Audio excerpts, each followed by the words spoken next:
भगवान की। सभी बच्चे अपने हाथ जोड़ लीजिए।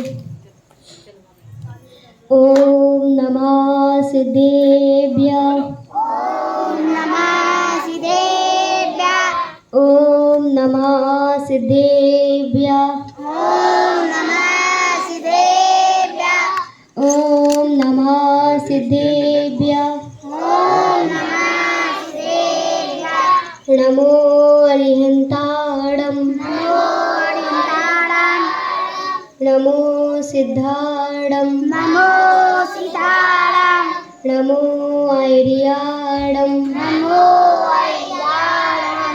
नमो वज्रायाणं। नमो वज्रायाणं। नमो लोये सवसाहुणं। नमो लोये सर्वसावणं। ऐसो पंचणमोकारो। ऐसो पंचनमोकारो। सर्वपावपणाशिनो। सर्वपापनाशो। मंगलाणं च सव्येसिं। मंगलां ते संदेशिं। परममोहि मंगलम्। घट घटवासी जिनं अविनाशी जिनं। घट घटवासी जिनं अविनाशी जिनं। हे दयालु जिनं पंच परमेष्ठिनं। हे दयालु जिनं पंच परमेष्ठिनं। मेरे परमात्मनं तू ही आधारेणं। मेरे परमात्मनं तू ही आधारेणं। करु मंगलाचरण होए कल्याणनं। करु मंगलाचरण होए कल्याणनं।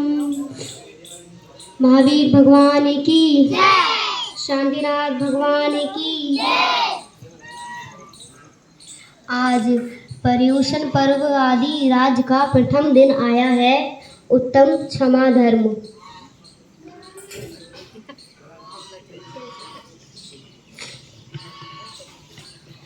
उत्तम क्षमा धर्म। आज हमें क्रोध का त्याग करके उत्तम क्षमा धर्म को धारण करना है। ऐसा क्रोध जो हर किसी की जिंदगी बर्बाद कर सकता है, तो क्यों करना चाहिए हमें ऐसा क्रोध। तो मैं आपको कहानी के माध्यम से समझाना चाहूँगी। एक राजा की सवारी निकल रही थी। तभी राजा को एक पत्थर आकर लगा। वह पत्थर जब राजा को आकर लगा तो उसने अपने सैनिकों को कहा कि जो अपराधी है उसे ढूंढकर मेरे सामने लाया जाए। उसके सैनिक जो थे वह अपराधी को ढूंढने के लिए चले गए। उन्हें एक बच्चा जो था वो दिखा, उसके हाथ में पत्थर भी था, तो वह उस बच्चे को पकड़कर ले आए। राजा जो थे उन्होंने पूछा कि तुमने मुझे पत्थर क्यों मारा।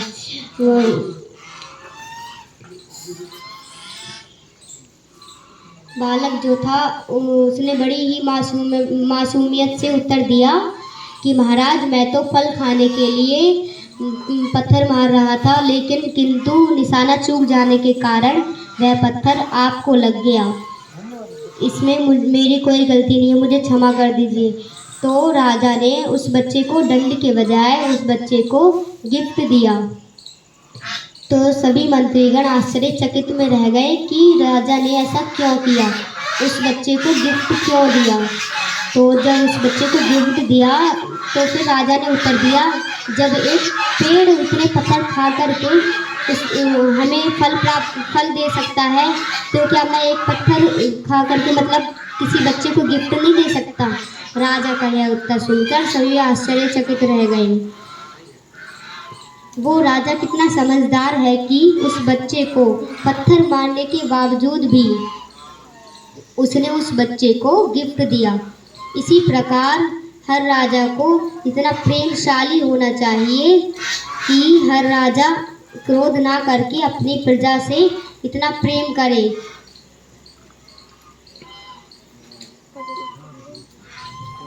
और क्रोध को भुलाकर क्षमा को धारण करके वह कार्य करना चाहिए जिससे पुण्य का आश्रय हो और हमारा कल्याण हो। क्योंकि आप स्वयं बताइए कि हमारा जीवन कितने दिन का है। जब हमारे जीवन का ही भरोसा नहीं है तो ऐसे क्रोध को क्यों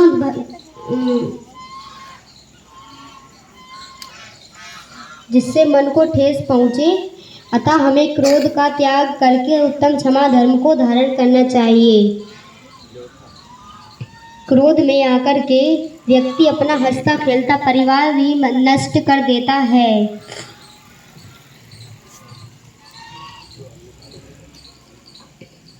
मैं एक और कहानी आपके सामने पेश करना चाहूँगी। एक हंसता खेलता परिवार था। उसमें एक बेटा और पति पत्नी रहते थे। किसी भी प्रकार का दुख नहीं था। एक दिन पति नहाने के लिए चला गया और पत्नी खाना बना रही थी तो उसे कुछ काम आ गया, वह भी बाहर चली गई। पति जो था 5,000 रुपये कमा करके लाया, उसने अपनी पत्नी को दे दिए। तो वह जो पैसे थे उसने चूल्हे के पास में रख दिए। वह बाहर चली गई। बच्चा भी वहीं पे खेल रहा था। तो वह बच्चे को पता नहीं था कि ये क्या है, तो उसने वो पैसे उठाकर चूल्हे में डाल दिए। और उस पत्नी को, जब वह पत्नी वापस आई तो उस पत्नी को इतना क्रोध आया कि इसने वह अपने बच्चे को उठाया और आग में डाल दिया। सोचिए कि वह कैसे तड़प रहा होगा उस आग में। ये सब किस कारण हुआ? क्रोध के कारण। फिर जब उसने आग में डाल दिया, उसने एक भी बार नहीं सोचा कि पैसे तो फिर भी आ सकते हैं कमा के, बेटा तो नहीं आएगा। तो फिर उसने ऐसा नहीं सोचा। इसके बाद जब पति आया बाहर निकल के तो उसने देखा कि बेटा आग में जल रहा है और पैसे भी जल रहे हैं। तो उसने अपनी पत्नी से पूछा तो पत्नी ने कहा कि इसने सारे पैसों को उठाकर आग में डाल दिया, इसलिए मैंने इसको जला दिया। और पति को इतना क्रोध आया कि उसने पास में रखा वही हंसिया अपनी पत्नी को मार दिया। फिर पत्नी भी मर गई और वह अपने पत्नी और बेटे का सदमा बर्दाश्त नहीं कर पाया और उसने भी आत्महत्या कर ली। बताइए आप लोग ऐसे क्रोध को करना चाहेंगे क्या, जिससे हमारा परिवार भी नष्ट हो जाए? आज तो हर घर में क्रोध का माहौल छाया हुआ है। भाई भाई से लड़ता है और बहन बहन से लड़ती है, पड़ोसी पड़ोसी से लड़ता है। इसका मेन कारण क्या है? ज़रा विचार कीजिए। इसका मेन कारण है क्रोध। अगर हम क्रोध नहीं करेंगे तो हमारा परिवार ऐसे नष्ट नहीं होगा, क्योंकि आज का मनुष्य अपने दुख से कम दुखी है और दूसरों के सुख से ज़्यादा दुखी है। इसलिए हमें क्रोध की परिस्थिति को त्याग कर उत्तम क्षमा धर्म को धारण करना चाहिए, क्योंकि कहा गया है कि जिंदगी एक किराए का घर है, जिंदगी एक किराए का घर है, एक ना एक दिन बदलना पड़ेगा, एक ना एक दिन बदलना पड़ेगा। मौत जब तुझे को आवाज देगी, मौत जब तुझे को आवाज देगी, घर से बाहर निकलना पड़ेगा, घर से बाहर निकलना पड़ेगा।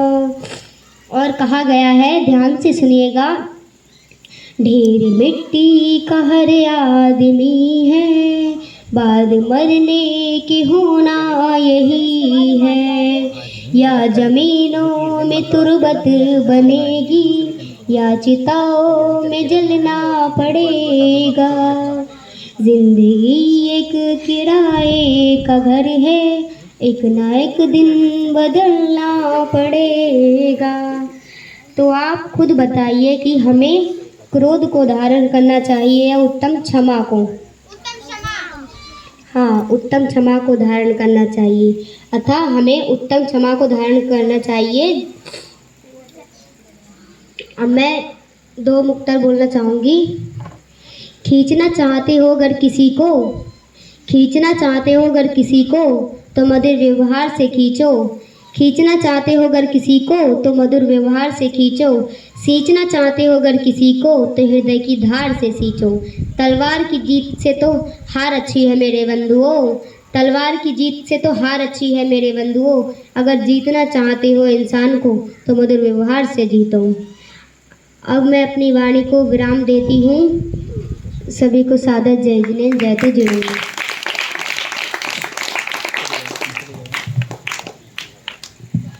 ओ बोली सुनपुरा में साक्षात विराजमान शांतिनाथ भगवान की जय। और हमारे बीच गौरव भैया जी हैं, तालियां बजाइए सभी लोग। और हमारे ज्ञानदानम गुरुकुल की बच्ची ने बहुत ही अच्छा बोला है। इसके पुण्य की बहुत अनुमोदना करते हैं कि ऐसे संस्कार ज्ञानदानम गुरुकुल में मिले, जिससे कि आज इस मंच पे आकर के बोल रहा है। इस मंच पे बोलना कोई आसान बात नहीं है।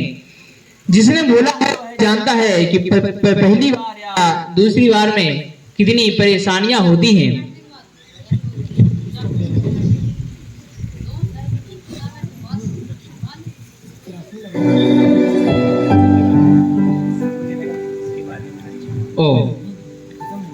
और बस मैं 10 मिनट ही लूंगा और भैया जी की क्लास चलेगी। तो आज जो पर्युषण पर्व के बारे में आप लोग सुन रहे हैं, समझ रहे हैं। आज उत्तम क्षमा का पहला दिन है। दोनों हाथ जोड़ लीजिए और हम लोग प्रार्थना करेंगे भगवान से। मंगलम भगवान वीरो मंगलम गौतमो गणी मंगलम कुंद कुंदार्यो जैन धैर्यमोस्तु मंगलम सर्व मंगल मंगल्याम सर्व कल्याणिकारिकम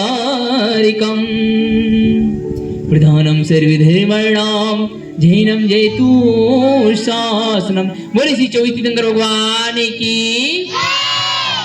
अब जरा विचार कीजिए, आप लोग शांतिनाथ भगवान की जिनालय में सुनपुरा में बैठे हुए हैं। कितना सुंदर मधुर वातावरण है। अपने घर की चिंताओं को छोड़ करके एक बार जरा यहाँ ध्यान लगा करके देखिए। आप एक स्वच्छ वातावरण में बैठे हुए हैं, जहाँ पर पशु पंछी इत्यादि की सेवा की जाती है। नन्हे मुन्ने ज्ञानदानम गुरुकुल के बच्चे बैठे हुए हैं और यहाँ पर धर्म का माहौल बना हुआ है, जहाँ क्षमा को उदाहरण करने की बात कही गई है। जरा विचार कीजिए, ये सौभाग्य आसानी से प्राप्त नहीं होता है। ये सौभाग्य आसानी से प्राप्त नहीं होता है। ये सौभाग्य बड़ी मुश्किल से प्राप्त होता है। लाखों में एक प्राणी होता है वह जिसे यह सौभाग्य प्राप्त होता है। इस संसार में लगभग 8 करोड़ जनसंख्या है। जरा विचार कीजिए, 8 करोड़ जनसंख्या है, लेकिन बहुत सारी जनसंख्या सिर्फ मरने और मारने में लगी गई है। यहाँ पर लिखा है, जरा विचार कीजिए, यहाँ पर क्या लिखा है? आओ आओ पर्युषण पर्व मनाए। क्या लिखा है? आओ पर्युषण पर्व मनाए, सबको क्षमा करें, सबको जियो और जीने दो का यह नारा हम बतलाएं सबको। क्षमा, क्षमा वह गहना है जिसे कहा गया है क्षमा वीरस भूषणम। क्या कहा गया है? क्षमा वीरस भूषणम। क्षमा वीरों का गहना होता है। क्या होता है? क्षमा वीरों का गहना होता है। क्षमा हर इंसान नहीं कर सकता है। छोटा मनुष्य तो क्षमा कर ही नहीं सकता है। क्षमा वही कर सकता है जिसमें वीरता हो। क्या हो? जिसमें वीरता हो। जो वीर कहलाता हो, अपने आप को वीर समझता हो, वह क्षमा कर सकता है। क्षमा करना आसान नहीं होता है। वैसे क्षमा 3 प्रकार की बताई गई है। पहली क्षमा मजबूरीवश क्षमा। जो मजबूरी में क्षमा करना पड़े वह मजबूरीवश क्षमा होती है। दूसरी स्वार्थवश क्षमा। अगर किसी से स्वार्थ लगा हुआ है फिर उसको क्षमा कर देना स्वार्थवश क्षमा होती है। एक होती है वास्तविक क्षमा। कितनी प्रकार की क्षमा होती हैं? कौन कौन सी? पहली मजबूरीवश क्षमा। दूसरी, जरा विचार कीजिए सभी लोग, मेरी ओर ध्यान दीजिए। दूसरी कौन सी होती है? आप लोग इतने अच्छे वातावरण में बैठे हुए हैं, मन एकाग्र है सबका, हम क्षमा के बारे में समझ रहे हैं। आज थोड़ा हमारा प्रोग्राम लेट शुरू हो पाया, लेकिन कल से जल्दी शुरू करने की कोशिश करनी है, क्योंकि 4 से 5 भैया जी की भी क्लास होती है। इसलिए सब कार्यक्रम का, समस्त कार्यक्रम का पूर्णतः लाभ लेना है। इस बैनर को सभी लोग ध्यान से पढ़ना, इसमें क्या क्या लिखा है, बहुत अच्छी बातें लिखी हैं इसमें। एक होती है मजबूरी व क्षमा, एक होती है स्वार्थ व क्षमा, एक होती है वास्तविक क्षमा। मजबूरी व क्षमा, एक रास्ते में व्यक्ति जा रहा है, क्या कर रहा है? एक रास्ते में व्यक्ति जा रहा है, उसके सामने ईंट गिरती है। क्या गिरती है? ईंट गिरती है। जैसी वह ईंट गिरती है वह चिल्लाने लगता है, ये ईंट किसने गिराई, ये ईंट किसने गिराई, मैं उसे छोड़ूंगा नहीं। क्या कहा? ये ईंट किसने गिराई, मैं उसे छोड़ूंगा नहीं। क्रोधित हो गया। क्या हो गया? क्रोधित हो गया। क्रोधित होकर के वो पहुंचता है, रास्ते में ऊपर जाता है और चिल्लाता जाता है, मैं आज इसी ईंट से क्या करूंगा, इसे मार दूंगा, इसे आज छोड़ूंगा नहीं, मैं इसको सबकाल सिखा करके रहूंगा। ऐसा व्यक्ति सोचता जाता है, सीढ़ियां चढ़ रहा होता है, ऊपर जाता है, ऊपर देखता है कि एक पहलवान दंडक बैठक लगा रहा है। क्या कर रहा है? दंडक बैठक लगा रहा है। वह कह देता है, पहलवान पूछता है, क्यों रे, क्यों आया यहाँ पे? वह दुबला पतला व्यक्ति तुरंत शांत हो जाता है। जो गालियां दे रहा था, जो गालियां देते हुए जा रहा था, वह तुरंत शांत हो जाता है। फिर क्या कहता है, बाबूजी ये आपकी ईंट नीचे गिर गई थी, मैं तो सिर्फ देने के लिए आया था। समझ आई बात? नहीं आई? नहीं आई? यहां से वो क्रोधित होकर के जा रहा था, वहां क्या किया, बाबूजी आपकी ईंट गिर गई थी नीचे, तो मैं देने के लिए आया हूं। वह समझता था कि अगर मैंने इसके सामने क्रोध किया तो ये मुझे हानि पहुंचा देगा। वह धीरे नीचे आया और कहता हुआ आया, आज मैं बच गया, बाल बच गया। ये होती है मजबूरी व क्षमा, स्वार्थ व क्षमा। एक आंटी जी गई, कहाँ गई? साड़ी की दुकान पे।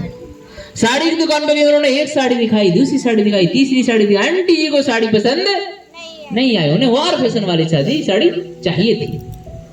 दुकानदार परेशान हो गया। दुकानदार कहने लगा, आंटी जी आपको जैसी साड़ी चाहिए आप एक बार बता दीजिए, मैं निकालता हूं। तो उन्होंने इधर उधर से द्वारा निकाला, वह साड़ियों का थान निकाला। साड़ियां 150 जितनी भी होती गई, लेकिन ढेर लग गया साड़ियों का। आंटी जी को साड़ी पसंद नहीं आई। दुकानदार अंदर ही अंदर मन में गालियां दे रहा है, मनी मन किधर हो रहा है, लेकिन उसको साड़ियां पसंद नहीं आने के कारण मनी मन दुखी भी हो रहा है। लेकिन वह ये भी सोच रहा है कि अगर मैंने आंटी जी को कुछ कह दिया तो दोबारा ये हमारी दुकान पर नहीं आएंगे और हमारा लॉस हो जाएगा। क्या हो जाएगा? लॉस। लॉस मतलब क्या होती है? हानि, यानी नुकसान। क्या होता है? नुकसान। तो ये होती है स्वार्थ व क्षमा। क्या होती है? स्वार्थ व क्षमा। आपको किसी के स्वार्थ के कारण क्षमा करना पड़े, वो स्वार्थ व क्षमा। तीसरी होती है वास्तविक क्षमा। क्या होती है? वास्तविक क्षमा, जो हमारे साधु संतों में होती है, जो महान आत्माओं में हुआ करती है, हम जैसे साधारण मनुष्यों में नहीं हुआ करती है। जिस दिन हमारे जैसे साधारण मनुष्यों में अगर उत्तम क्षमा का वास्तविक रूप आ जाए, उस दिन हम भी महान बन जाएंगे। वो महान आत्माएं कौन है? भगवान नेमिनाथ भगवान, भगवान शांतिनाथ भगवान, भगवान महावीर भगवान, आचार्य गुरु विद्यासागर जी महाराज, प्रणव सागर जी महाराज, प्रमुख सागर जी महाराज, जो हमारे साधु संत हैं, वो है महान आत्मा। वास्तविक क्षमा। एक साधु जी गंगा स्नान करने के लिए गए। गंगा स्नान करके जैसे ही वापस आए, एक व्यक्ति बालकनी से उनके ऊपर थूक देता है। क्या कर देता है? थूक देता है। जैसे ही थूकता है, साधु जी शांत स्वभाव परिणाम के थे, वह दूसरी बार गंगा नहाने के लिए चले जाते हैं। जब दूसरी बार गंगा नहाने के लिए गए तो दूसरी बार जैसे ही साधु वापस आए, उन्होंने दोबारा उसके ऊपर थूक दिया। साधु जी के ऊपर थूक देते हैं। साधु जी दोबारा गंगा नहाने के लिए चले जाते हैं। ऐसा 3 बार होता है, 4 बार होता है, 50 बार होता है, 100 बार होता है। फिर साधु जी जब 101वीं बार जब गंगा नहा करके आते हैं, तब वह व्यक्ति जो बालकनी से बार बार थूक रहा था, वह सामने आकर के खड़ा हो जाता है और क्या कहता है, हे महान आत्मा, मैंने आपके ऊपर 100 बार थूका। कितनी बार थूका? 100 बार थूका, लेकिन आपने मुझे एक भी गाली नहीं दी, आपने रोका भी नहीं, टोका भी नहीं और क्रोधित भी नहीं हुई। ऐसे कहां? ऐसा कैसे हो सकता है? तो साधु जी ने कहा, अरे नॉर्मल सी बात है। अतः जब आपने मेरे ऊपर थूका, तभी मैंने गंगा स्नान करने के लिए 2 बार गया, 3 बार गया, 100 बार गया। अगर आप मेरे ऊपर नहीं थूकते तो शायद मैं एक बार ही गंगा स्नान कर पाता, और गंगा स्नान वही कर पाता है जिसका पुण्य तेज होता है। तो आपके कारण मैंने 100 बार गंगा स्नान किया, आपका तो मैं धन्यवाद करूंगा। जरा विचार कीजिए ऐसे साधु महात्माओं की, उसी प्रकार हमारे अंदर है। अगर हमारे ऊपर कोई विपत्ति आती है, कोई संकट आता है, तो समझ लेना ये संकट हमारे योग्यता को निखारने के लिए आया है, हमारी परीक्षा की घड़ी है, हमारे टैलेंट को बढ़ाने के लिए आया है। कभी ये मत सोचना कि क्या संकट आ गया, कभी भी नहीं सोचना। अपना कर्तव्य पालन पूर्णतः करते जाना, संकट कितने भी आए लेकिन तुम्हें रुकना नहीं है, तुम्हें आगे बढ़ना है, कर्तव्य के पीछे भागना नहीं है। ध्यान रखना, सच्चाई का साथ देना है, गलत का साथ नहीं देना है। कर्तव्य से पीछे नहीं भागना है, चाहे खुद का नुकसान हो तो होने दो, लेकिन सच्चाई को बरकरार रखनी है और अपनी आत्मा को शुद्ध रखते हुए साथ में कर्तव्य का पालन जरूर करना है। उत्तरदायित्व के पीछे जो भागा, कर्तव्यों के पीछे से जो भागा, वह कायरता की निशानी होती है। ध्यान रखना इस चीज का। और कायर व्यक्ति कभी किसी को क्षमा नहीं कर सकता। हम जैसे व्यक्ति हैं, अभी हमारे अंदर उतना क्षमा का भाव नहीं है जितना होना चाहिए, लेकिन हम भी कोशिश करेंगे, प्रयास करेंगे कि साधु संतों की तरह आत्मा का विचार करने वाला हम भी बन सके। मैं जो समझा रहा हूं सभी को समझ में आ रहा है क्या? अगर हमारे ऊपर कितने भी संकट आए, हर समय संकट नहीं रहता है, कुछ समय संकट का होता है, चाहे फाइनेंशियली प्रॉब्लम हो, चाहे रिलेशनशिप प्रॉब्लम हो, या फिर हमारे शरीर से संबंधित प्रॉब्लम हो, या फिर कोई भी प्रॉब्लम हो सकती है, किसी का एक्सीडेंट हो गया या कुछ हो सकता है। समझ में आ रही है बात? आज मैं जारचा गया, जारचा में मैंने जब बच्चों को पढ़ाया तो वहां से भी कुछ चीजें निकल करके आई। एक बच्चे ने कहा कि जो मुझे गुरुजी ने सिखाया है वो बहुत ही अच्छी बात सिखाई है कि एक दूसरे की मदद करनी चाहिए। और जब से गुरुजी ने सिखाया है तब से लगभग 2-3 वृद्ध लोगों की मदद कर चुके हैं हम। मैंने कहा कैसे कर चुके हैं? उन्होंने कहा गुरुजी जब मैं यहाँ से स्कूल से वापस जाता हूँ घर, तो मेरा घर 4 किलोमीटर दूर है, तो जो भी वृद्ध व्यक्ति मिलता है और पैदल जा रहा होता है, मैं उसे अपनी साइकिल पे बिठा लेता हूँ। मैंने बहुत अच्छा लगा। ये होती है भावनाएं, एक दूसरे की मदद की भावनाएं। छोटी छोटी सी हेल्प करते करते एक दिन बड़ी हेल्प हम कर सकते हैं। क्षमा को आज धारण करना है। क्षमा वीरस भूषणम, क्षमा वीरों का गहना होता है। तो कभी भी है हमें संकट के समय घबराना नहीं है, क्रोध कभी करना नहीं है। जहां जहां भी क्रोध आए वहां क्या करना है, समझना मेरी बात को। अगर आपको घर में क्लेश होता है और क्रोध आता है, वहां पर रुक करके सिर्फ 1 गिलास पानी पीना है। क्या करना है? सिर्फ 1 गिलास पानी पीना है, क्रोध शांत हो जाएगा। ध्यान रखना, क्रोध में आकर के व्यक्ति जो शब्द बोल देता है, क्रोध तो समाप्त हो जाएगा, लेकिन शब्दों के द्वारा पहुंची गई चोट कभी समाप्त नहीं होती है। शब्दों के द्वारा पहुंची गई चोट तभी समाप्त होती है जब उस गलती को सुधार करके, प्रेम को उमड़ करके और उसको एहसास कराया जाए कि हाँ ये चीज गलत थी जो मैंने क्रोध में आकर के कह दी, क्रोध में आकर के कह दिया, या क्रोध में आकर के ऐसा कार्य कर दिया, बाद में पछतावा होता है। क्रोध में आकर के लिया गया निर्णय सर्वत्र सर्वनाश कर देता है। क्रोध में आकर के कभी कोई निर्णय नहीं लेना चाहिए। अगर कोई निर्णय भी लेना है तो उसे ध्यान मग्न करके लेना चाहिए। सभी स्टूडेंट समझना इस चीज को, सभी विद्यार्थी बड़े ध्यान से सुन रहे हैं मेरी बात को और ऐसी आशा करते हैं। ये जीवन के पहलू, पढ़ाई हमारी जीवन से जुड़ी हुई है। सुखी ज्ञान अर्जन करने के लिए पढ़ाई कर रहे हैं, ना कि हम धन कमाने के लिए कर रहे हैं। धन अपने जीवन यापन के लिए होता है, सुख नहीं कर सकता, सुखी नहीं कर सकता धन। धन आत्मा की शुद्धि से होगा, अपने विचारों से होगा सुखी। धन आप कमा सकते हो, आपको जीवन यापन करने में सहायता कर सकता, लेकिन सुखी नहीं कर सकता। सुखी आप अपने हिसाब से, अपने बलबूते पे, अपने विचारों से हो सकते हो। तब अब निर्णय हमें लेना है, खुद लेना है कि हम दुखमय जीवन गुजारें या सुखमय गुजारें। संकट आते रहेंगे, जाते रहेंगे। जो व्यक्ति संकट में अड़ा रहा, खड़ा रहा, वह व्यक्ति निखर करके अपनी योग्यता को बढ़ा करके आगे पहुंच जाता है। संकट में की घड़ी टल जाती है। ध्यान रखना है इस चीज का। तो हमें सबको क्षमा करना है, सबसे क्षमा मांगनी है। अगर हम क्षमा मांगने से कभी भी नीचे नहीं करते, ध्यान रखना इस चीज का, क्षमा मांगने से हम कभी भी नीचे नहीं करते, ऊपर ही बढ़ते हैं। ये एक रहस्यमयी चीज है। अगर हम इसको समझाने के लिए बैठेंगे तो लगभग मुझे 2 दिन का समय चाहिए। विथ प्रूफ, विथ एनिमेशन के समझा दूंगा कहाँ क्या चीज काम करती है। चलिए मैं यहाँ पर अपनी वाणी को विराम देता हूँ और हमारे गौरव भैया जी बैठे हुए हैं, वो अपनी क्लास पढ़ाएंगे, हम लोगों को मार्गदर्शन करेंगे। सभी को सादर जय जिनेंद्र।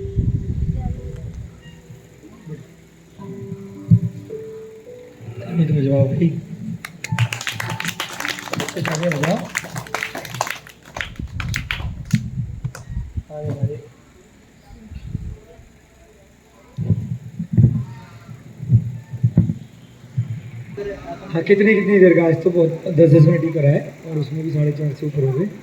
तो कितनी देर का करोगे? आज तो जल्दी कर लिया लग रहा है आप लोगों ने। बता दो एक बार। आपका और बच्चे का मिला के कैसे? हमारा बच्चे का मिला एक सीनियर एक जूनियर। एग्जैक्ट देखो सही यहाँ नहीं पा रहा, माइक यहाँ पर ना मिनट ना भाई। खिलता हुआ फूल खुशबू दे आपको, हम तो कुछ देने के काबिल नहीं हैं, देने वाला हजार खुशियाँ दे। तो कहाँ से लिखे भाई बच्चे? बहुत सुंदर सा बनाया है, नीचे नाम नहीं लिखा लेकिन ये बड़ा सुंदर सा बनाया बच्चों ने। और इधर ये फूल बनाए, कागज के फूल, शीशा भी लगाया है, बहुत सुंदर बेटा। ऊपर रजनी भाभी हैं, उनको दिखाएंगे, आप भी दिखाना। बहुत बहुत धन्यवाद आप बच्चों को भी, आप सभी को दशलक्षण की बहुत बहुत शुभकामनाएं। चलिए इसी बहाने से बच्चे आर्ट भी सीख रहे हैं, फूल बनाना भी सीख रहे हैं। इसको कुछ आर्ट बोलते हैं, कलिंग में आर्ट क्या बोलते हैं? Art and craft, paper quilling ऐसे कुछ बोलते हैं। मैंने लिखा था एक जगह, इसको सिखाया जाता है, बहुत पैसे भी लेते हैं लोग सिखाने वाले आजकल, है ना? हाँ, ज्ञानदाना गुरुकुल के बच्चों। अच्छा सही ये बताओ किसने बनाया? बता दो तो खड़े तो हो जाओ। अकेले ने? कैमरे में दिखाओ इनको। सब बच्चे के लिए बहुत बहुत इसकी अनुमोदना करेंगे और बहुत बहुत धन्यवाद हमारे लिए। ठीक है, आप अपने हाथ से इसको भी रख देते हैं, रजनी भाभी को भी दिखाना और सब लोगों के लिए प्रेरणा बनती है चीज़ें। और भी कुछ रखा है बाद में देखेंगे, क्योंकि कक्षा का समय हो रहा है, हमारे पास ज़्यादा समय नहीं होता है। चलिए मंगलाचरण सब हो गया है। उत्तम क्षमा का दिन है, सबसे क्षमा भाव, सबको क्षमा। पहला दिन भी उत्तम क्षमा का है और जब दशलक्षण महापर्व समाप्त होंगे उसके बाद भी जो अंतिम दिन आएगा वह भी अनंत चौदस के बाद सभी लोग एक दूसरे से क्षमा मांगते हैं। पता होगा ना आपको, क्षमा वाणी पर सबसे पहला दिन सबसे महत्वपूर्ण दिन है। भैया जी ने इतने अच्छे से बताया। मिथिलेश कुमारी का भाई इसने बहुत अच्छे से अपना 15-20 मिनट का वाचन किया। एकदम नई यूनिक चीज़ लगी हमें कि बच्चों से 10 धर्म के प्रवचन कराए जा रहे। किसका आइडिया था ये? किसका आइडिया था?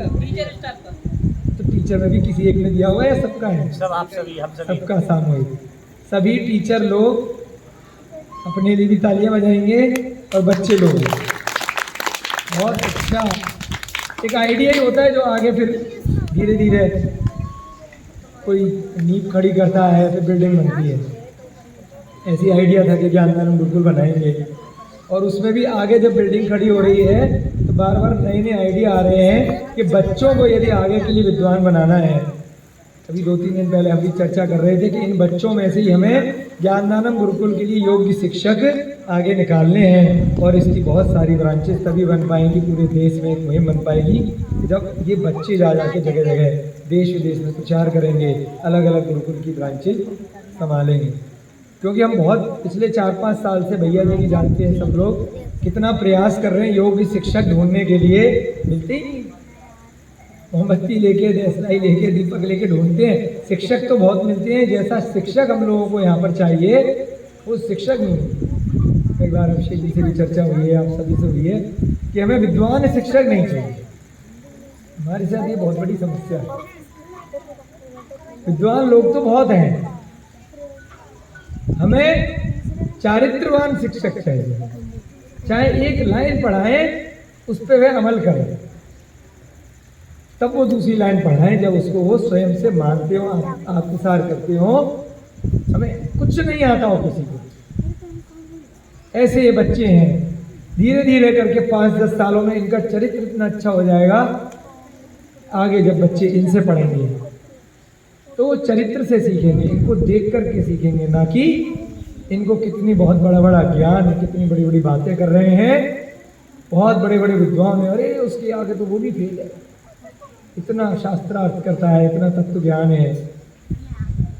ऐसे लोग हमें नहीं चाहिए। ये हमारे साथ बड़ी भारी दिक्कत है कि अगर कोई कहे कि मदरा पीना पाप है तो कभी पी नहीं। कोई कहे अगर कि बच्चों 5 पाप में असत्य नहीं बोलना चाहिए तो वो भी कभी नहीं बोले। बड़ा मुश्किल है, इसीलिए दिक्कत आ रही है। लेकिन कोई बात नहीं, इन बच्चों में से 2-4 बच्चे जो चरित्रवान होकर आगे निकलेंगे, वैसे तो सारे बच्चे चरित्रवान बन जाएंगे, इतनी हमें भी उम्मीद है, यहाँ के शिक्षकों को भी उम्मीद है। तो जितने भी यहाँ पर शिक्षक हैं ना, बहुत मुश्किल से मिले। कोहिनूर है अपने आप में, है ना, हीरा है, सोना भी बहुत मिल जाता है, पीतल भी बहुत मिल जाती है, चांदी भी बहुत मिल जाती है, हीरा कोहिनूर। इसलिए ऐसे शिक्षक अपनी आगे कॉपी यहाँ पे बना रहे हैं। आप सबका बहुत बहुत स्वागत। मिथिलेश कुमारी के लिए बहुत बहुत सब बच्चे ताली बजाकर स्वागत करेंगे। और कल जो बच्ची आने वाली है, क्या नाम है, शिखा कुमारी, भविष्य की दृष्टि से उसकी भी आज ताली बजा दो, तो उसका प्रोत्साहवर्धन होगा, वो अच्छे से तैयारी करेगी। ठीक है, बहुत अच्छा। हमने जब उन्होंने पोस्टर दिखाया तो हमने पूछा ये हमारे कोई नए टीचर आए हैं क्या?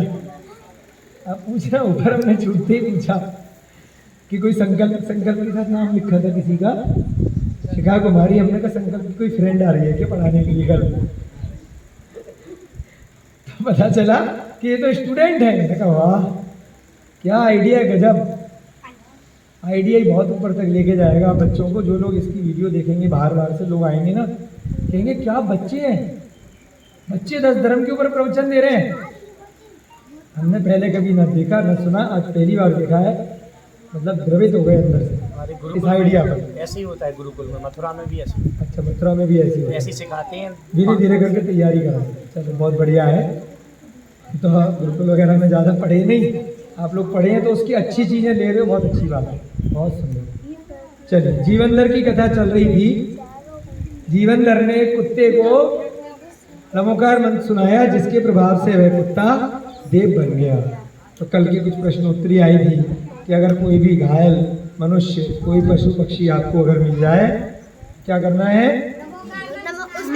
नमोकार मंत्र भी सुनाना है और साथ साथ समाधि भावना भी करनी, अपनी भाषा में। बच्चे लोग अपनी भाषा में, बड़े लोग अपनी भाषा में, अपने ज्ञान से, भले ही वो सुने या नहीं सुने, कोई दिक्कत नहीं। थोड़ी सी गूंज आ रही है ना, कि माइक कौन है क्या ऊपर जो रखा है? हाँ, वो कर रही है गूंज बिल्कुल। हाँ, तो क्या कहा कि चाहे तितली भी हो, चाहे मक्खी भी हो, चूहा भी हो, हाथी भी हो, गधा भी हो, आदमी का बच्चा हो, चाहे कुत्ते का बच्चा हो, अपने भावों से आपने प्रयास करना है कि इसकी हम समाधि करा दें। 4 गतियों में बेचारा किस कारण से भटक रहा है, उसने कैसे कैसे कष्ट इस भाव में भोगे हैं और पिछले भाव में पाप किए होंगे, उस कारण से इस पर्याय में आ गया है।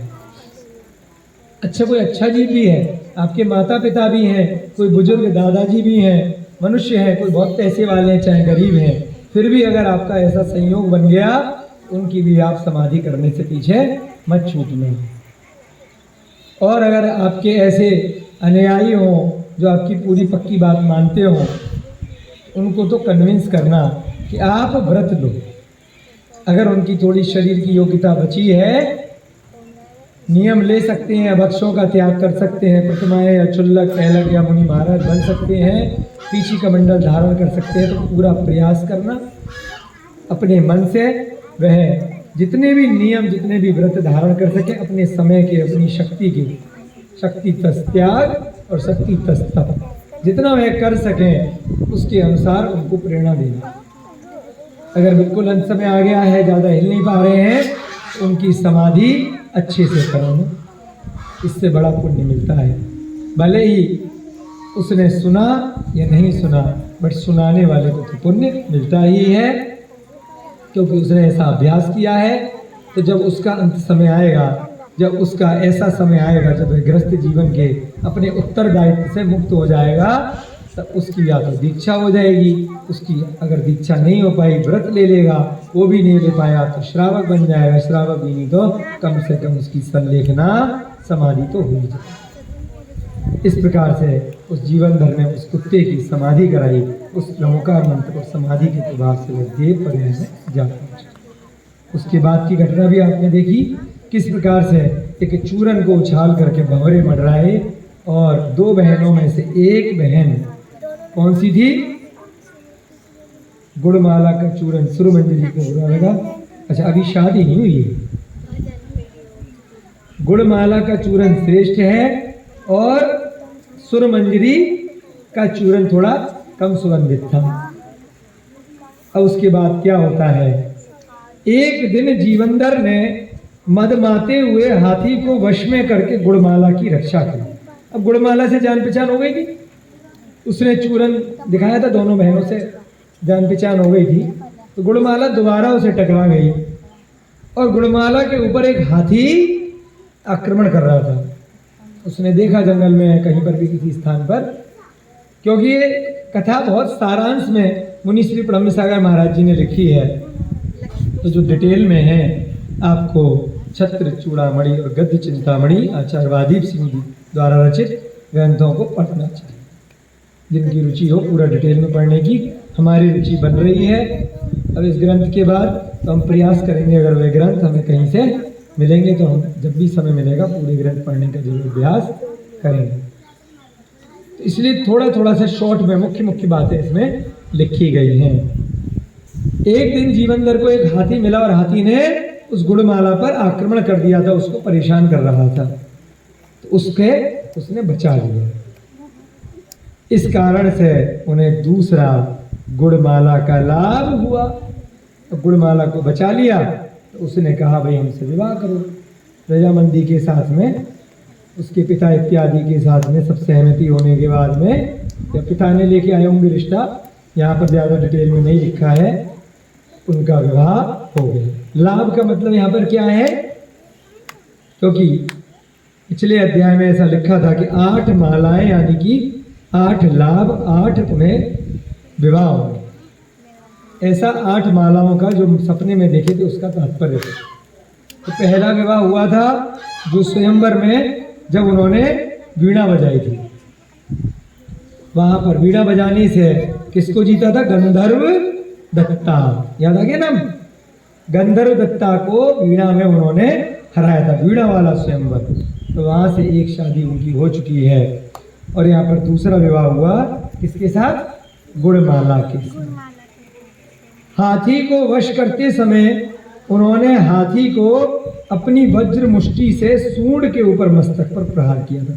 अब कोई मदोन्मत्त हाथी हो गया, पागल टाइप हो जाते हैं कई बार। अब बेचारे उन हाथी की कोई गलती नहीं होती।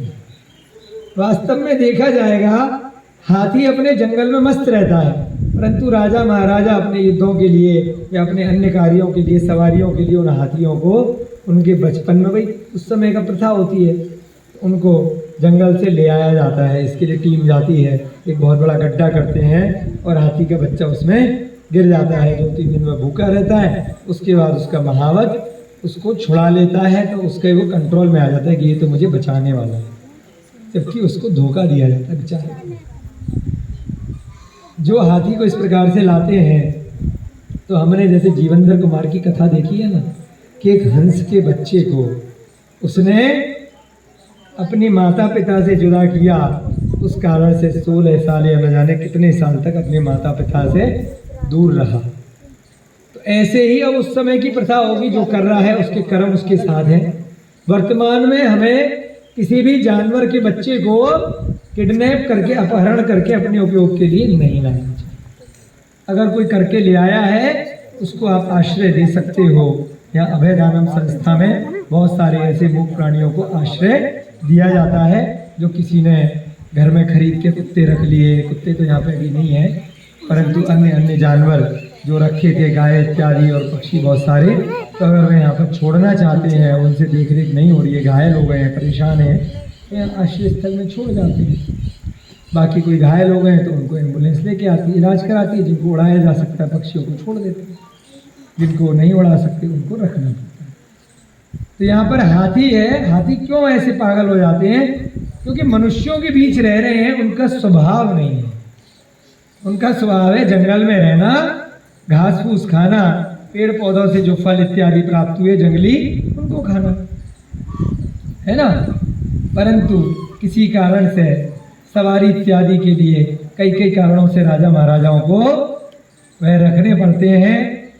तो जो लोग भी उसको किडनैप कर रहे हैं, जो लोग भी उसमें निमित्त बन रहे हैं कृतकार्य अनुमोदना से, तो कहीं ना कहीं उनको भी दोष लगता होगा। इसीलिए बाद में अगर उन्होंने दीक्षा ले ली, कर्मों की निर्जरा कर ली, व्रत ले लिए, तो थोड़ा पाप और थोड़ा पुण्य सेटिंग होके बराबर हो जाता है। जो ऐसे ही राजपथ पे मर जाते हैं, ऐसा कई जगह आया है। चाणक्य की कथा में हमने चंद्रगुप्त मौर्य में पढ़ा था, उनके पिता ने चाणक्य को राजा नहीं बनने दिया, क्योंकि उनका ऐसा मानना था, ऐसा स्वाध्याय था चाणक्य के पिता का कि राजपथ पे अगर मर गया तो नरक चला जाए। मैं तो अपने पुत्र को नियम दिलवाऊंगा, व्रत दिलवाऊंगा, दीक्षा दिलवाऊंगा।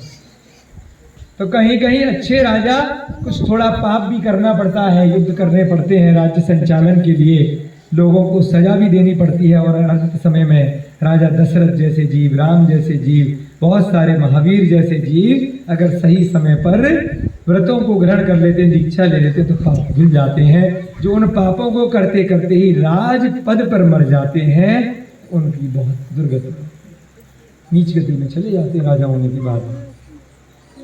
चक्रवर्ती भी अगर इतना बड़ा राजा है, 6 खंडों का राजा है, ऐसा आया है कि अगर चक्रवर्ती दीक्षा नहीं दे, इतना बड़ा ज्ञानी, इतना बड़ा विद्वान, लोगों को पढ़ाने वाला, विद्वता सिखाने वाला, अगर स्वयं चरित्र का धारण नहीं करे तो सीधे नरक पर चला जाता है, नीचे चला जाता है।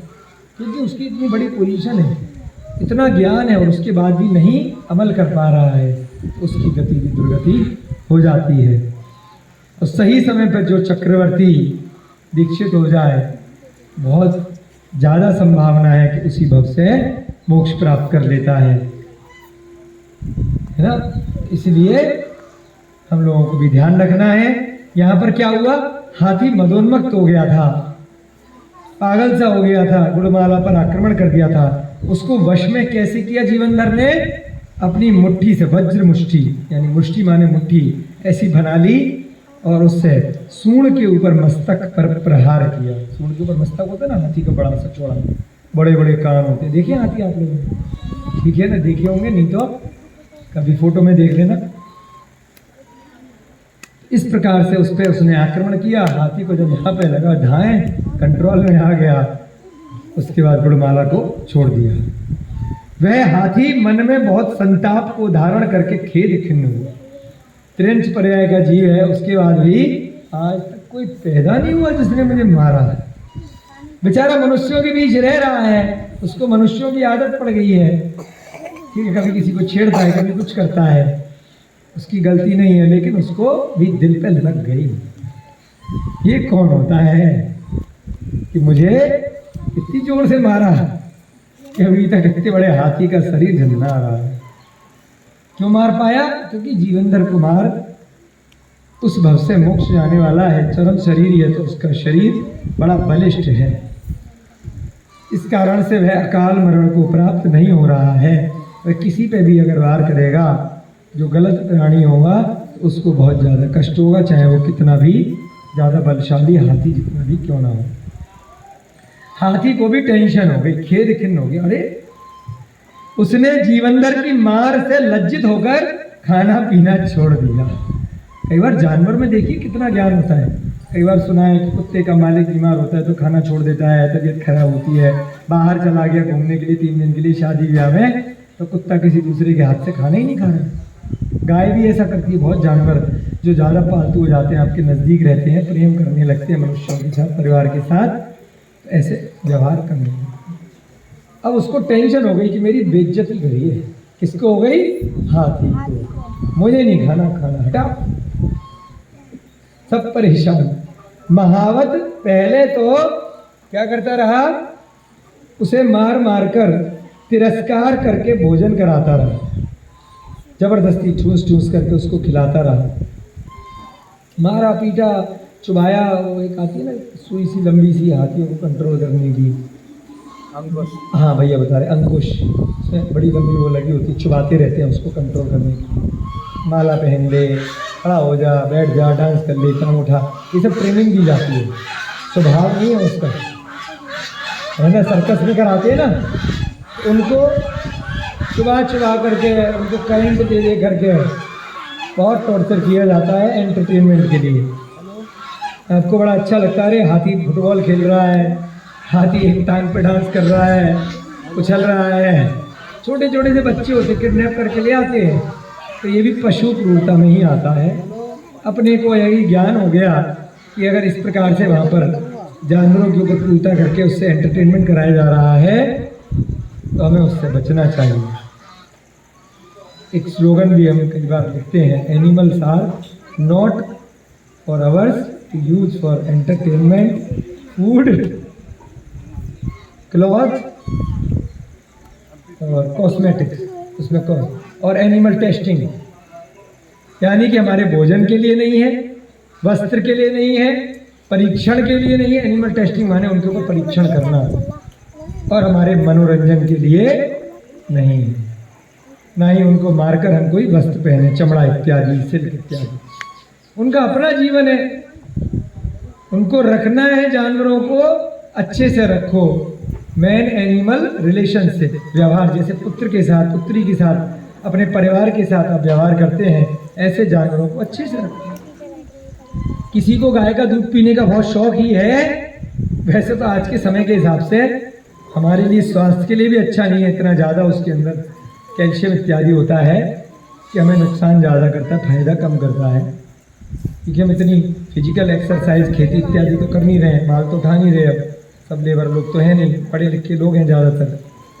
उन लोगों के लिए वह दूध मना ही, कमी बताया, डॉक्टर भी मना बताते हैं, क्योंकि इतनी ज़्यादा एक्सेस एनर्जी आ जाएगी, हम झेल नहीं पाएंगे, तो हमें डायबिटीज़ हो जाएगी, मधुमेह जिसे बोलते हैं, कैंसर हो जाएगा, तमाम तरह की बोन्स में कैल्शियम ज़्यादा हो जाएगा, तो उससे बीमारियां लग जाएंगी, अस्थमा, कैंसर, पता नहीं क्या क्या बीमारियां हमें लग जाती हैं, क्योंकि एक्सेस हो गया किसी चीज़ का। आप खाना ज़्यादा खा लोगे, आपको उल्टी दस्त लगेंगे, बदहजमी हो जाएंगी। तो ऐसी ज़्यादा एनर्जी ले लोगे तो वो भी आपके लिए हितकर नहीं है।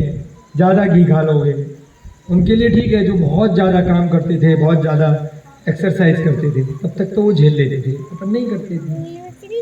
तो इसलिए क्या कहा कि वह हाथी बेचारा कंट्रोल में नहीं आ रहा था, और जब कंट्रोल में आया तो खाना पीना भी छोड़ दिया, टेंशन में आ गया।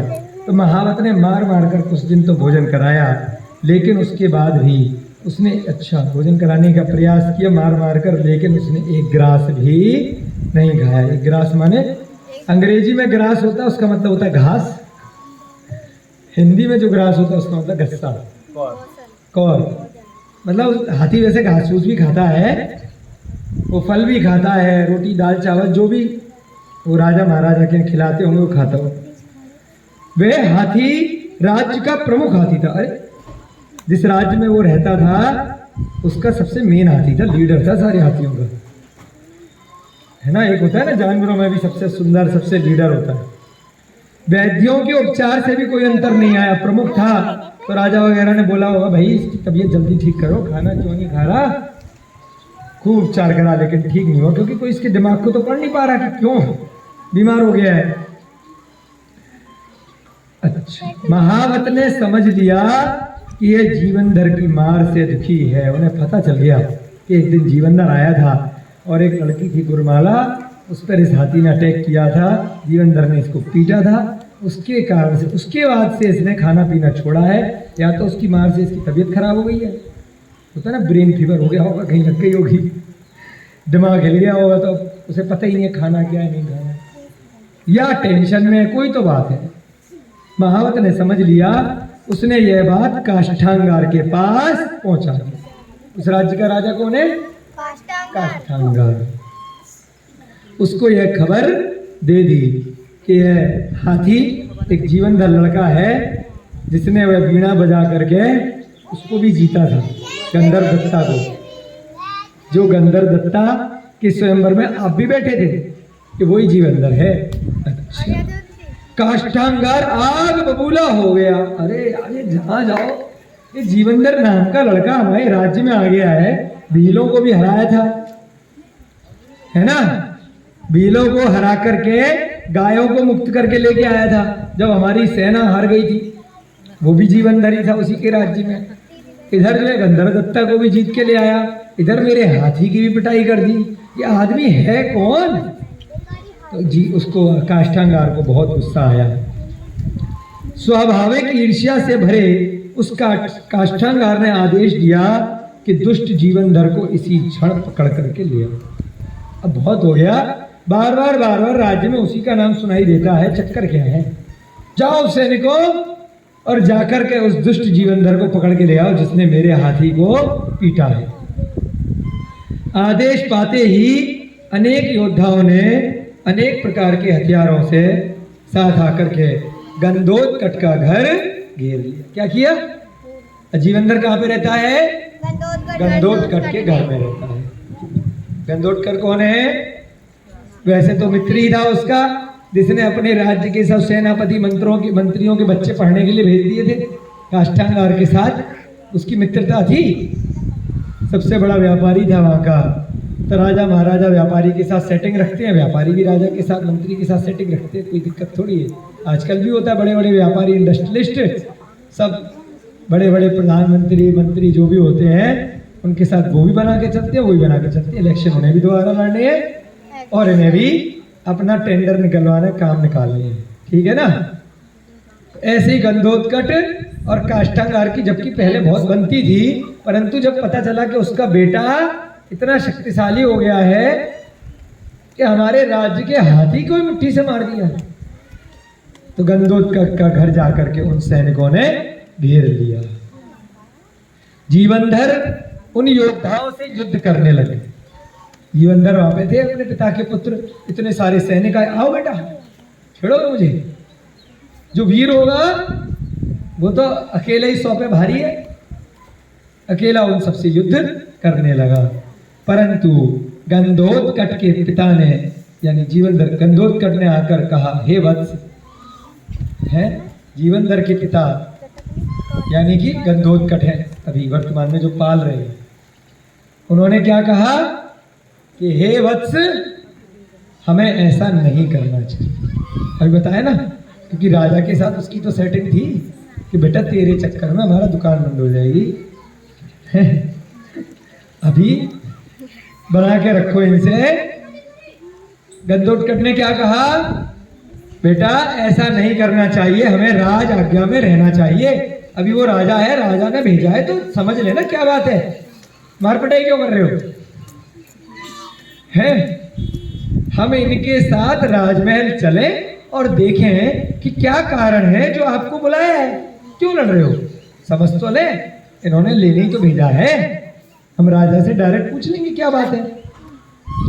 जो पराक्रम बुद्धि शून्य होता है वह अपने को ही दुविधा में डाल देता है। उसके पिता ने, जो गंधोत्कच थे, उन्होंने समझाया कि अच्छी बात है तुम्हारे अंदर शक्ति है, लेकिन अभी बिना कारण क्यों लड़ रहे हो? वो आए हैं, बुलाने के लिए आए हैं, इनसे क्यों फालतू में उलझ रहे हो? बुद्धि शून्य पराक्रम दिखा रहे हो अपना। उस बुद्धि शून्य पराक्रम को दिखाने के कारण फालतू में दुविधा में आ जाएंगे, हम और ज्यादा परेशानी में आ जाएंगे, क्या फायदा।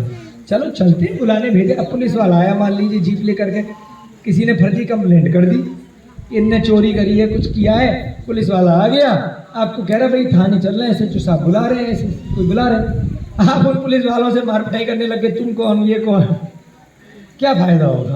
तो फायदा भाई चलो बुला रहे हैं, अभी हम चलते हैं, देख के आते हैं क्या बात है, डायरेक्ट बॉस से बात करेंगे ना। तो ऐसे ये बेचारे तो सैनिक हैं, पुलिस वाले हैं, दुल्ले, इनसे क्यों लज रहे हो? डायरेक्ट मालिक से चल के बात करते हैं, ठीक है। हमें नीति पथ को उल्लंघन करके प्रवृत्ति करना शोभा नहीं देता है। और क्या प्रवचन दिए पिता ने? बेटा नीति यही कहती है कि राजा ने बुलाया है, चलना चाहिए, उसका उल्लंघन करके प्रवृत्ति करना, उसके अगेंस्ट हमें नहीं जाना चाहिए। ये हम जैसे लोगों को, पढ़े लिखे लोगों को शोभा नहीं देता है। व्यापारी आदमी है ना, तो हमें उस हिसाब से चलना चाहिए। हुआ था ना कोरोना में, व्यापारियों पे बहुत चालान कट रहा था। अब जो पुलिस वाले से उलझेगा अपना ही नुकसान करेगा, 2000 की जगह 20,000 देना पड़ेगा, थाने में जाके मार पिटाई करेगा।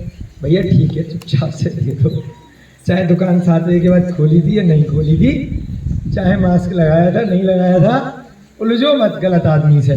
वो कहेगा भाई हम तो ऊपर का ऑर्डर पालन कर रहे हैं। ऐसे बहुत सारे उदाहरण आपके भी मन में आ सकते हैं। तो बिल्कुल सही बात है कि उस समय की जो नीति है उसके हिसाब से चलना चाहिए, नीचे वाले से लड़ाई झगड़ा नहीं करना चाहिए। पिता की बात को मानकर विनय श्री जीवेंद्र, अब उसे लगा बात तो सही कह रहे हैं पिता, क्यों इनको लड़ाई झगड़ा करें। पिता की बात उस जीवेंद्र ने मान ली और वह पिता के साथ काष्ठांगार के सामने पहुंचे। अकेले नहीं गए, पिताजी आप भी साथ में चलो, आपकी दोस्ती है उनसे, ठीक है ना। अब पिताजी का मान रखने के लिए क्या पता जल्दी मान जाए,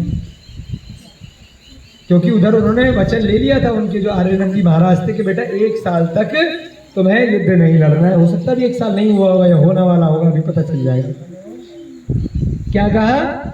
दोनों लोग पिता और पुत्र एक साथ वहां पर राजमहल में जा पहुंचे। गंधोत करने क्या कहा? अब पिता बेचारे क्या करते हैं, क्या कहा वो गंधोदक ने? बताओ कौन बच्चा बताएगा? गंधोदक ने अब राजा के पास जाकर क्या कहा, अंदाजा लगाओ, बोलो। गंधोदक जो पिता है जीवेंद्र का, दोनों लोग राजा के पास चले गए। पिता समझदार है, राजनीति वाला है, उनने जाते ही हाथ जोड़ लिए कि बच्चे का अपराध क्षमा कर दो। आज क्षमा दिवस है ना, कि मेरे बच्चे ने कोई भी गलती करी, हाथी को मारा और आपके सैनिकों को मारा पहले ही, क्योंकि सेटिंग वाला आदमी है, राजनीति वाला आदमी है, मालूम उसे भी है, अंगूठी पहले ही देख ली थी बचपन में कि ये सत्येंद्र का पुत्र है, मालूम सब है गंधोदक को। लेकिन अभी बेटा समय नहीं आया है, अभी इनके साथ बना के रखनी है, पहले ही हाथ जोड़ ली। क्योंकि क्षमा मांगना, अगर ईगो रखोगे ना कि मैं, तू मेरा क्या बिगाड़ लेगा, फिर वो पंगे लेगा, फिर बिगाड़ भी देगा, फालतू खून खराबा होगा, थोड़ी चोट आपको लगेगी, थोड़ी उसे लगेगी, जरूरी गारंटी थोड़ी आप ही जीत जाओगे। इतना ओवर कॉन्फिडेंस हमेशा नहीं करना चाहिए। समझदार प्राणी को समय के अनुकूल आचरण करना चाहिए, शक्ति के अनुकूल व्यवहार करना चाहिए। गंधोदक करने जाते ही हाथ छोड़ लिए, हे राजा मेरे बच्चे का अपराध क्षमा हो, मेरे बच्चे का अपराध क्षमा करने की विनती करी। अब मेरा दोस्त है वो बोल रहा, अच्छा देखो आपकी वजह से छोड़ दे रहा हूँ, नहीं तो अभी फांसी दे देता, अभी ये करता। अब सकता ये बोले, आगे देखिए। काष्ठांगार क्रोध से भरा था, बहुत क्रोधित था। उसने सिपाहियों को आदेश दिया कि इस बार जीवेंद्र को क्षमा न किया जाए। अरे माना ही नहीं। देखो हमने कई बार आपको देख लिया, आपसे हमारी मित्रता है, सब बात ठीक है, लेकिन बहुत आपका लड़का उद्दंड हो गया। कहाँ से इसमें इतनी शक्ति आ गई है, इसके चक्कर में नगर के लोग हमें ही कुछ नहीं समझ रहे। हमारी पूरी सेना भीलों को नहीं जिता पाई थी, अकेला जाके भीलों को जीत करके इतनी सारी गायों को बचा करके ले आया है ना। हम भी स्वयंवर में बैठे थे और हमसे ज्यादा अच्छी इसने वीणा बजा करके गंधर्व दत्ता से विवाह कर लिया। हमारे सबसे प्रिय हाथी को इतना मारा है कि बेचारा खाना पीना छोड़ बैठा है। अब नहीं, देखो आपकी बात हमने रख ली, अब आपसे हमारी दोस्ती, बाकी सब ठीक है, आप बीच में मत। क्या कहा? हम नहीं, अब तो नहीं क्षमा करेंगे। बहुत दिनों से इसने राज्य में आतंक मचा रखा है, इसका आतंक राज्य में सुनने में आ रहा है। क्या कहा? देखो आपका बच्चा सही है लेकिन बहुत आतंक कर रहा है, इसे तुरंत प्राण दंड दिया जाए। नहीं माना, पिता की बात नहीं मानी, दोस्त की बात, उनके लिए तो मित्र थे। यहाँ पर कुछ फोटो भी हैं, फोटो देख लीजिए। पहली फोटो क्या है? हाथी है, एक लड़की है गुड़माला, गुड़माला और उसको बचाने के लिए हाथी के ऊपर प्रहार किया। दूसरी फोटो है, राजा बैठा है, सैनिक बांधकर लेके आए हैं और सैनिकों को आदेश दिया जा रहा है कि इसको बांध लो भाई और प्राण दंड दे। ठीक है ना? फोटो के माध्यम से भी आप बच्चों को सब सीखने को मिल रहा है। चलिए और थोड़ी सी क्लास कर लेते हैं। कक्षा लेट शुरू हुई थी प्रथम दिवस के कारण। 10 लक्षण। राज आज्ञा से प्रधान सिपाही उन्हें पकड़कर वध स्थान की ओर ले गए। अच्छा, तुरंत ले गए। आजकल की तरह नहीं है, इतने दिन बाद तिथि नियुक्त की जाएगी है? अभी ऑर्डर पास किया और अभी फांसी देने के लिए साथ में चलो भाई। पता चला जेल से भाग गया तो आजकल तो क्या है, माफी अपील लगा दी, कोर्ट में फिर केस आ गया, अपील फांसी के बाद अभी 30 दिन में आगे वाले कोर्ट में, फिर उसका 10-20 साल केस चलेगा, फिर उसके बाद हार गए तो 10-20 साल और केस चलेगा, जब तक वो 20 साल से 80 साल का तो बेचारा पहले हो लिया। उसके बाद भी अगर हार गए, अरे एक ऑप्शन और बचा, राष्ट्रपति से वो मांग लो माफीनामा, या कोई सरकार अगर अपने मतलब की आ गई तो सरकार से सेटिंग करके मांग लो, नहीं तो अब बुढ़ापे के नाम पर माफी वैसे मिल जाएगी। और पब्लिक भूल भी गई होगी, इतने साल हो गए, 20-30 साल हो गए। आजकल सिस्टम अलग है, उस टाइम क्या था, चट मंगनी पट गया।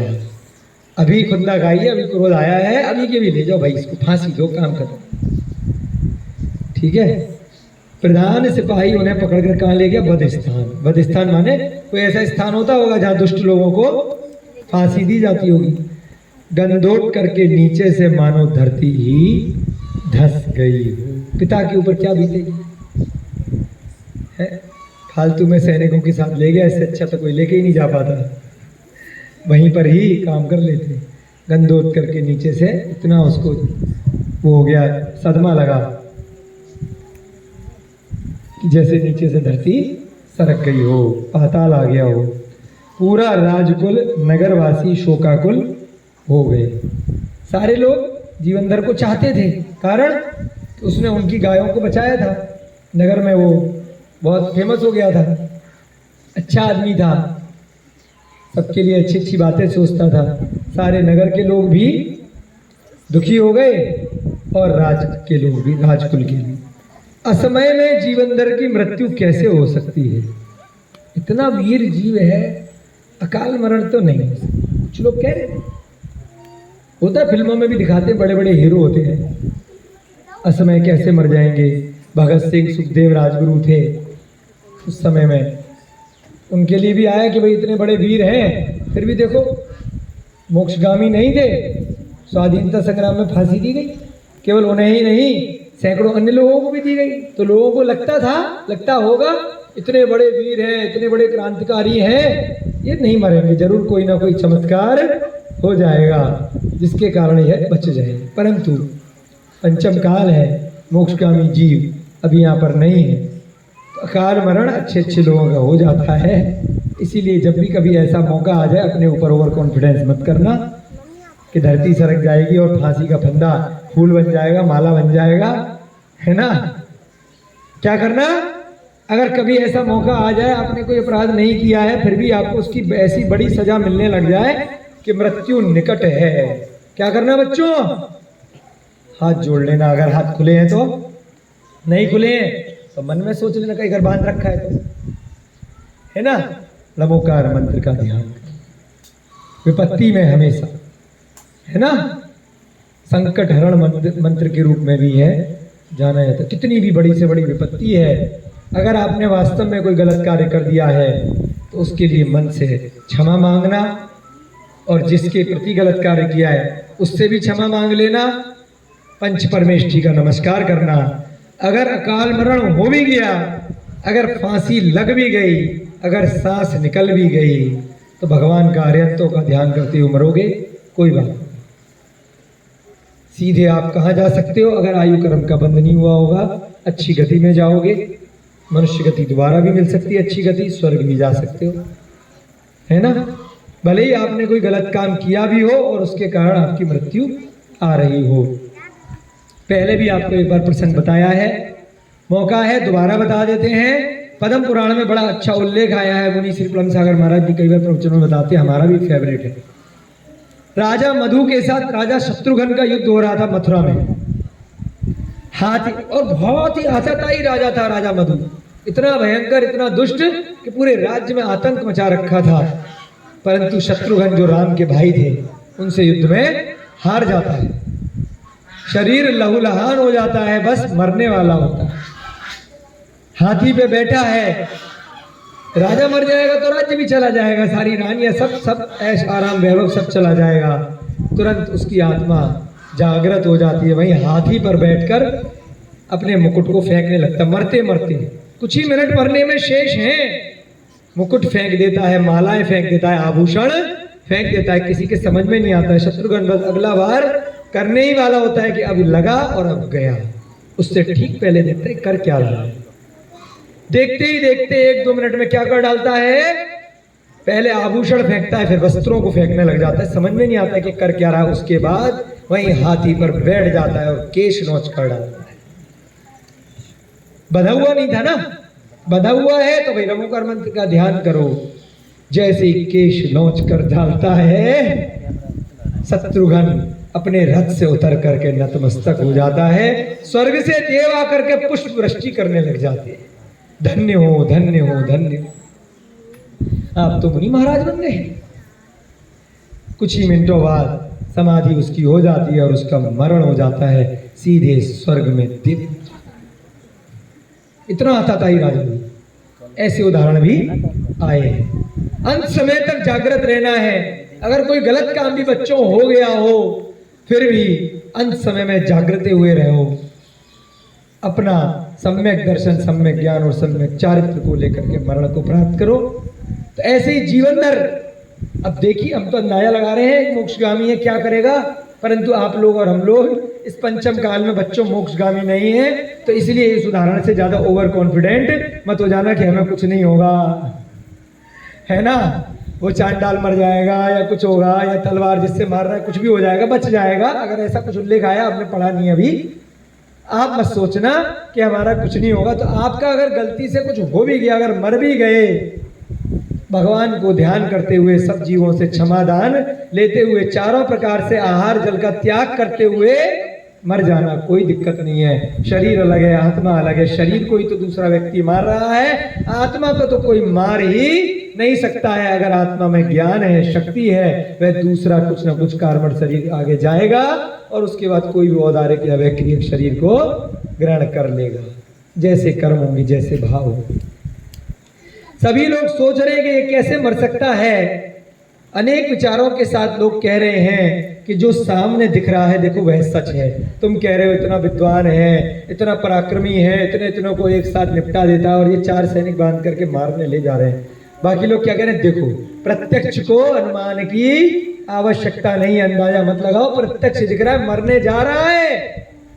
आप क्यों कह रहे हो कि नहीं मरेगा, कोई जादू होगा, कोई जादू होगा। जब तक हो नहीं रहा, जब तक तो मरने जा रहा है ना। तो लोग समझा रहे हैं। जीवन भर उन योद्धाओं को मारने में समर्थ होते हुए भी सोचने लगा, क्या सोचने लगा, उन सारे योद्धाओं को मारने में समर्थ है, उसके पास बहुत शक्ति है। सोचने लगा कि बिना प्रयोजन इन सेवकों के प्राण लेने से क्या होगा। पिता ने कहा था कि भाई जिसने ऑर्डर दिया है उसको देखो, तो मैं अभी यहाँ पे अपनी चैन वैन खोल करके मारना पीटना शुरू करूंगा, फालतू में इनके चोट लगेगी, मर भी सकते हैं। इनकी कोई गलती तो है नहीं, ये तो सेवक है, राजा आज्ञा का पालन कर रहे हैं, इनको मारने से क्या फायदा। युद्ध में बेचारे सैनिक ऐसे ही मर जाते हैं। भारत पाकिस्तान का युद्ध हो रहा है, यूक्रेन चाइना का किसका युद्ध हो रहा है, रसिया का, जिनको पता भी नहीं है, फालतू में मर रहे। 2 लोगों की लड़ाई है ईगो की, भारत पाकिस्तान में भी जब पार्टीशन हुआ कितने लाखों लोग बेघर हुए, मरे, कभी युद्ध हुआ, इतने सारे समय के अनुसार युद्ध होते रहते हैं। नीचे वाले बिना प्रयोजन के मरते हैं, कोई कारण नहीं होता, उन्हें पता ही नहीं होता कि क्यों मेरे को मारा जा रहा है, क्या इनको जमीन चाहिए, कौन सी जायदाद चाहिए, कौन सा नक्शा चाहिए, क्या हवाई जहाज चाहिए, क्या चाहिए क्या। नीचे वालों को बेचारों को कुछ भी नहीं पता होता, वो अपनी ड्यूटी पूरी कर रहे होते हैं, सैलरी ले रहे होते हैं और ऐसे ही फालतू में दो लोगों की लड़ाई में मर जाते हैं। ऐसी राजनीति में भी होता है, दो बड़ी बड़ी पार्टियां लड़ रही हैं, नीचे वाले एक दूसरे के सर फोड़ते रहते हैं कार्यकर्ता, बाद में वो दोनों पार्टी समधी बन जाते हैं, विवाह हो जाता है उन दोनों नेताओं में, फिर कहते हैं धोखा हो गया, आपके चक्कर में तो मेरे घर में इतने लोग मर गए, युद्ध हो गया था और तुम दोनों तो शादी ब्याह कर रहे हो, एक ही जगह खा बैठे हो। अरे वाह, इसे ही कहते हैं राजनीति, राज करने की नीति। मूर्ख बनाओ जनता को और मजे लो ऊपर बैठ कर। तो कई नेता तो बोलते हैं जनता तो है ही मूर्ख बनने के लिए, हमने क्या किया वो तो है ही मूर्ख, हम नहीं बनाते कोई और बना देता, हमें क्या दिक्कत है। तो ऐसी राजनीति होती है, वर्तमान में भी होती है, पहले भी होती थी। तो अब उसने क्या कहा, अभी गुरुदेव का कहा हुआ 1 वर्ष पूर्ण नहीं हुआ है, यही हमें लग रहा था। कितनी बड़ी गुरु आ गया है। गुरु ने वचन लिया था कि बेटा देखो अभी 1 साल तक तुम उसे छेड़ोगे नहीं, तब तक तुम्हें परिपक्व होना है, अपनी शक्ति को बढ़ाना है। अभी 1 साल पूरा नहीं हुआ था, तो इसलिए मैं काष्ठांगार को भी नहीं मार सकता। अरे ये भी बड़ी टेंशन है, गुरुदेव ने वचन ले रखा है, इनको भी नहीं मार सकता, इनका कोई काम नहीं, इनको बेचारे पिट जाएंगे। काष्ठांगार को भी नहीं मार सकता क्योंकि गुरुदेव ने 1 साल का वचन लिया है। इस विचार के साथ उन्होंने सुदर्शन यक्ष का स्मरण किया। गजब, ये तो हम भूल ही गए थे। ये कौन है बताओ? अरे कौन है? कुत्ता, कुत्ते का जीव जो मरण हुआ था, जो देव बना था। उसने कहा था ना कभी विपत्ति में आओ तो भाई मुझे याद कर लेना, मैं अपने आप सेटिंग कर दूंगा। भाई आपके पास तो अभी सुदर्शन यक्ष नहीं है, तो आप लोग नमोकार मंत्र याद कर लेना, अच्छे अच्छे भाव कर लेना। उसने पहले किसी की समाधि कराई थी तो ऊपर से आकर के उससे डील कर गया था, जब मेरी जरूरत पड़े तो बस मेमोरी में ले आना, फटाफट आ जाऊंगा चुटकियों में।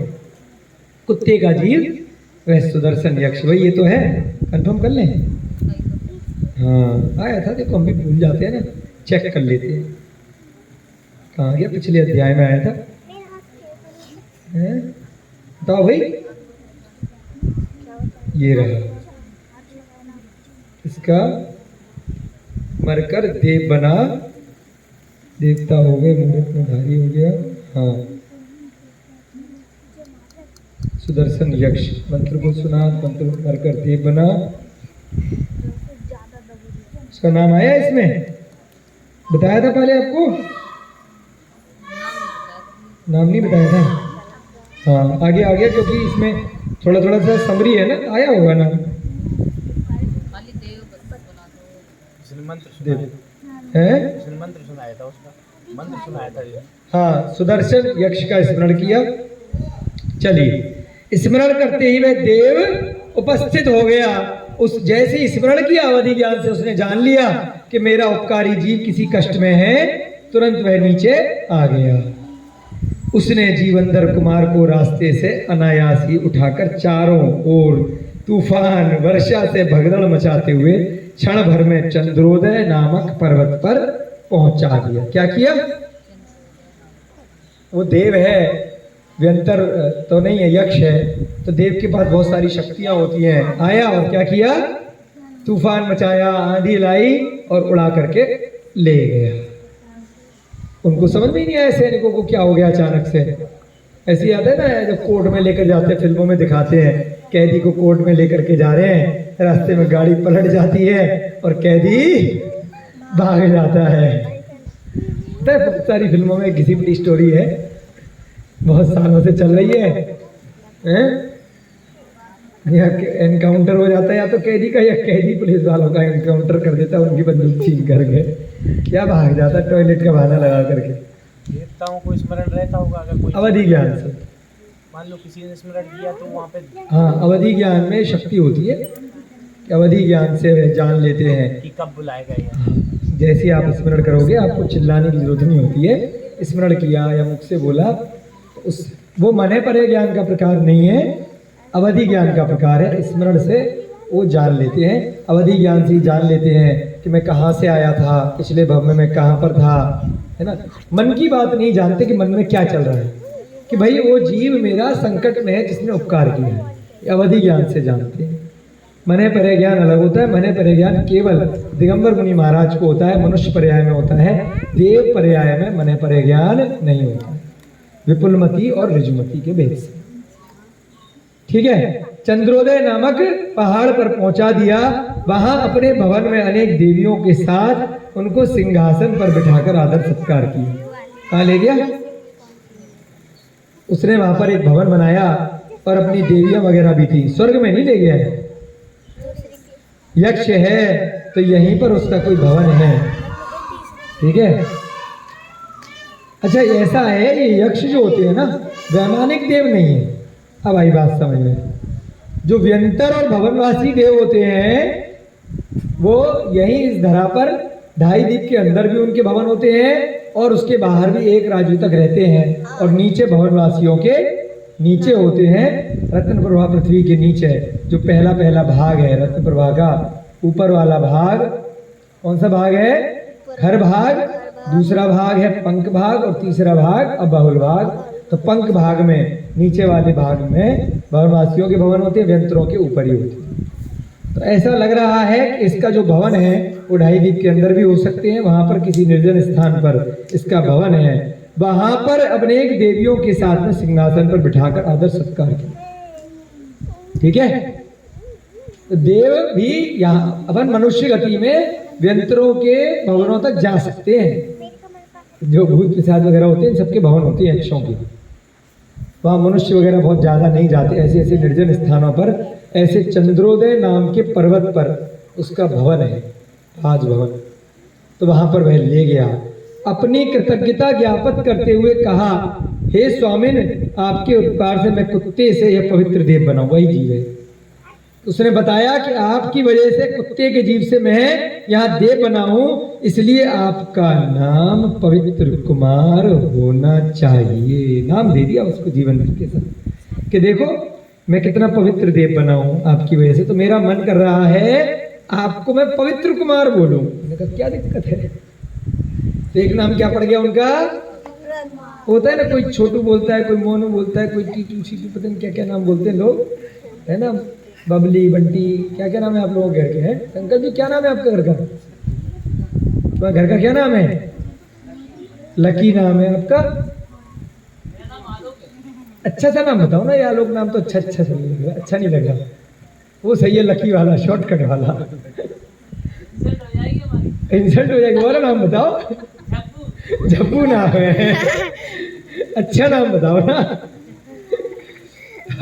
कई सारे नाम रखते हैं ना, तो लेकिन ये इन्होंने क्या नाम रखा? पवित्र कुमार, है ना। घर के नाम ऐसे ही होते हैं। हमारे भाई का नाम भी डब्बू है, कोई दिक्कत थोड़ी है ना। हमें बचपन में छोटू बोल देते थे लोग, छोटे थे हम, अब नहीं बोलते, कोई दिक्कत नहीं है, नाम चलता है। तत् सौहार्द्रम यदा पत्सु सुहृदि भूयते। बोलो, उत्तर पुराण का सूत्र है, तत् सौहार्दम यदा पत्सु सुहृदि भरनु भूयते।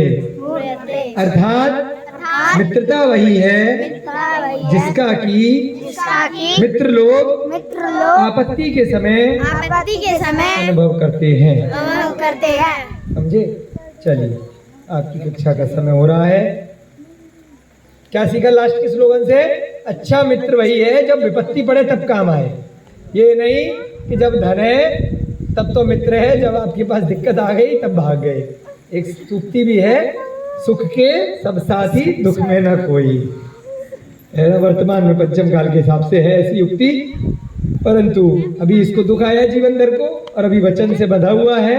गुरु को वचन दिया है, इसलिए काष्ठांगार को नहीं मार सकता है, और उन सैनिकों ने कुछ बिगाड़ा नहीं है, इसलिए उनको अकारण हानि नहीं पहुंचा सकता है। तो उस यक्ष देव सुदर्शन नाम का जो देव है वह अपने महल में ले गया है। तो देखिए आप लोग भी पंचम काल में अगर किसी की समाधि कराते हो ना, इसी भव में भी शायद ऐसा हो सकता है कि कोई समाधि के बाद ऐसा कोई व्यंतर इत्यादि बन जाए, उसके बाद आपको घुमाने के लिए विपत्ति में या कभी समय पर अरे चलो मेरा महल देख करके आओ। अरे वाह कितना सुंदर महल, कौन क्या, ऐसी घटना हो सकती है। जीवनधर कुमार जिनका चरित्र पढ़ रहे हैं वह पंचम काल के ही भगवान हैं। मालूम है गुरुजी, पंचम काल के भगवान हैं, भगवान महावीर के बाद के हैं। इसी 2500 वर्षों में ही मोक्ष गए हैं, ठीक है ना। लेकिन बाद में जम्मू स्वामी से पहले गए हैं।